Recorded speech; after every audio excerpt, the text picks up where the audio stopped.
السلام علیکم۔ امید ہے آپ سب ٹھیک ٹھاک ہوں گے۔ آج ہم جمعے کے دن کی فضیلت کے بارے میں بات کریں گے۔ اللہ تعالیٰ نے مسلمانوں کے لیے جمعے کے دن کو افضل ترین دن چنا ہے۔ یوں کہہ لیں کہ جیسے ہفتے کے جتنے بھی دن ہیں ان تمام دنوں کا سردار جمعے کو قرار دیا گیا ہے۔ اس دن کے بہت سے فضائل ہیں، جیسا کہ حدیث میں آتا ہے کہ آپ صلی اللہ تعالیٰ علیہ وسلم نے فرمایا، ان دنوں میں سے بہترین دن جس میں سورج نکلتا ہے جمعے کا دن ہے۔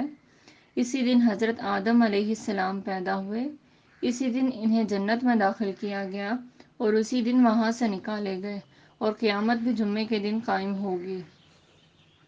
ایک اور حدیث میں آتا ہے کہ آپ صلی اللہ تعالیٰ علیہ وسلم نے فرمایا، جو مسلمان بھی جمعے کے دن یا جمعے کی رات میں انتقال کر جائے تو اللہ تعالیٰ اسے عذاب قبر سے محفوظ رکھیں گے۔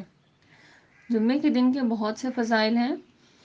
جمعے کے دن ہمیں بہت سارے کام کرنے چاہیے جو کہ سنت ہیں، جیسا کہ ہمیں غسل کرنا چاہیے، سورہ کہف پڑھنی چاہیے۔ سورہ کہف پڑھنے کا فائدہ یہ ہوتا ہے کہ اللہ تعالیٰ ایک جمعے سے لے کے دوسرے جمعے تک کے ہمارے تمام صغیرہ گناہ معاف فرما دیتے ہیں، اور ہمیں دجال کی فتنے سے بھی محفوظ رکھتی ہے یہ سورت۔ درود شریف کثرت سے پڑھیں۔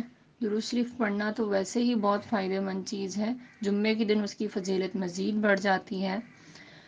جمعرات کی رات میں آپ صلی اللہ تعالیٰ علیہ وآلہ وسلم کی بارگاہ میں تمام مسلمانوں کے نامہ اعمال پیش کیے جاتے ہیں، تو آپ صلی اللہ تعالیٰ علیہ وآلہ وسلم اس بندے کے نامہ اعمال کو دیکھ کے بہت خوش ہوتے ہیں کہ جو درود شریف پڑھ رہا ہو یا آپ صلی اللہ تعالیٰ علیہ وسلم کو پڑھ کر ہدیہ کرتا ہو۔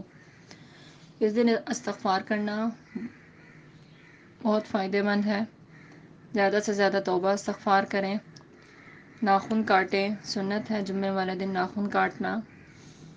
اور آپ صلی اللہ تعالیٰ علیہ وسلم نے فرمایا، جمعے کے دن ایک قبولیت کی گھڑی ہوتی ہے جس میں جو بھی بندہ اپنے لیے خیر کی دعا کرے گا تو وہ رد نہیں کی جاتی۔